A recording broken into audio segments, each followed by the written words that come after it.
വേദിയിലിരിക്കുന്ന വിശിഷ്ട വ്യക്തികളെ, അധ്യാപകരെ, എന്റെ പ്രിയ കൂട്ടുകാരെ, അധിനിവേശത്തിന്റെ കാൽച്ചുമല പൊട്ടിച്ചെറിഞ്ഞ് ഇന്ത്യ സ്വാതന്ത്ര്യത്തിന്റെ അനന്ത വിഹായസിലേക്ക് പറന്നുയർന്ന സുവർണ ദിനമാണ് 1947 ആഗസ്റ്റ് 15.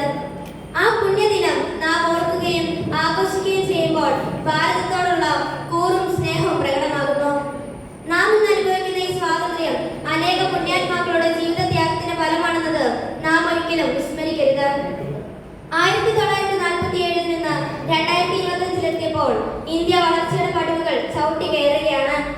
ശാസ്ത്ര സാങ്കേതിക മേഖലകൾ, വിദ്യാഭ്യാസം, പ്രതിരോധം എന്നിവയിൽ ഇന്ത്യ കുതിക്കുന്നു. എന്നിരുന്നാലും പ്രതീക്ഷയ്ക്ക് വകയുണ്ട്. ഉരുൾപൊട്ടലിൽ ഒരു ഗ്രാമം ഒട്ടാകെ ഒലിച്ചു പോയപ്പോൾ ജനങ്ങളും സന്നദ്ധ പ്രവർത്തകരും കൈയും മെയ്യും മറന്ന് രക്ഷാപ്രവർത്തനങ്ങളിൽ ഏർപ്പെട്ടു.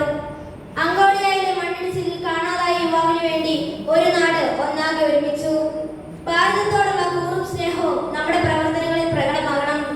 ലോകത്തിലെ ഏറ്റവും വലിയ ജനാധിപത്യ ശക്തിയായി ഇന്ത്യ ഉയർത്തിയ ദിനമാണ് ആഗസ്റ്റ് 15. നമ്മുടെ രാഷ്ട്രപിതാവായ മഹാത്മാഗാന്ധിയുടെയും നേതാജി സുഭാഷ് ചന്ദ്രബോസിന്റെയും ജവഹർലാൽ നെഹ്റുവിന്റെയും ഓർമ്മകൾക്ക് മുൻപിൽ നമുക്ക് പ്രണാമം അർപ്പിക്കാം.